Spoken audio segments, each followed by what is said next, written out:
Hamas نے اقتدار نہ چھوڑا تو صفحہ ہستی سے مٹا دیا جائے گا۔ امریکہ کے صدر ڈونلڈ ٹرمپ نے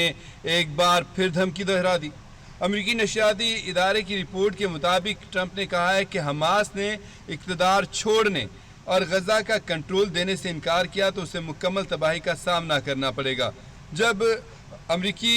میڈیا چینل CNN کے اینکر جیک ٹیپر نے ٹرمپ سے ٹیکسٹ پیغام کے ذریعے پوچھا کہ اگر حماس اقتدار میں رہنے پر اصرار کرتی ہے تو کیا ہوگا، امریکی صدر ڈونلڈ ٹرمپ نے اس پر اپنے جواب میں کہا کہ حماس نے اقتدار نہ چھوڑا تو صفحہ ہستی سے مکمل مٹا دیا جائے گا۔ جیک ٹیپر نے پھر صدر سے سوال کیا کہ سینیٹر لنزے گراہم کے مطابق حماس نے ٹرمپ کے 20 نکاتی جنگ بندی منصوبے کو مؤثر طور پر مسترد کر دیا ہے۔ امریکی میڈیا نے کہا کہ فلسطین کی مزاحمتی تنظیم حماس غیر مسلح ہونے سے انکار کر رہی ہے۔ امریکی میڈیا کے کہنے کہ حماس غزہ کو فلسطینی کنٹرول میں رکھنے پر اصرار کر رہی ہے۔ یرغمالیوں کی رہائی کو حماس مذاکرات سے مشروط کر رہی ہے، جس پر آپ کو بتائیں کہ امریکی صدر ڈونلڈ ٹرمپ نے ایک بار پھر دھمکی آمیز لہجے میں کہا کہ حماس نے اقتدار نہ چھوڑا تو اسے صفحہ ہستی سے مٹا دیا جائے گا۔ ٹرمپ کا کہنا تھا کہ حماس نے اقتدار چھوڑنے اور غزہ کا کنٹرول دینے سے انکار کیا تو اسے مکمل تباہی کا سامنا کرنا پڑے گا۔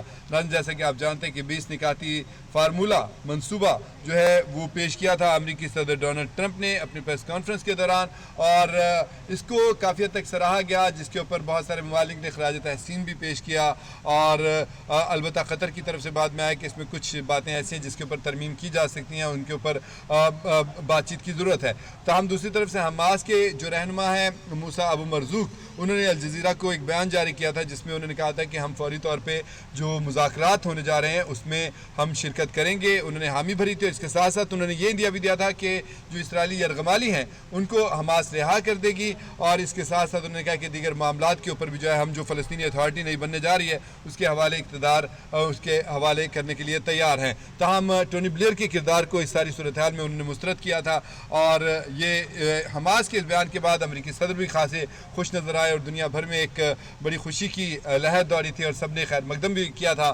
حماس کے رہنما کے اس بیان کے اوپر۔ تاہم اس کے بعد پھر ایک بار پھر کنٹروورسی پھیلی، اور ایک بار پھر ایسی رپورٹس سامنے آنے لگی ہیں امریکی میڈیا کی طرف سے، کچھ اداروں کی طرف سے، کہ شاید وہ حماس نے یہ 20 نکاتی جنگ بندی کا منصوبہ مسترد کر دیا، لیکن ہر چند دنوں میں یہ ساری صورتحال سامنے آ جائے گی، کیونکہ جیسے مذاکرات شروع ہونے مذاکرات میں بات کھل کر سامنے آ جائے گی۔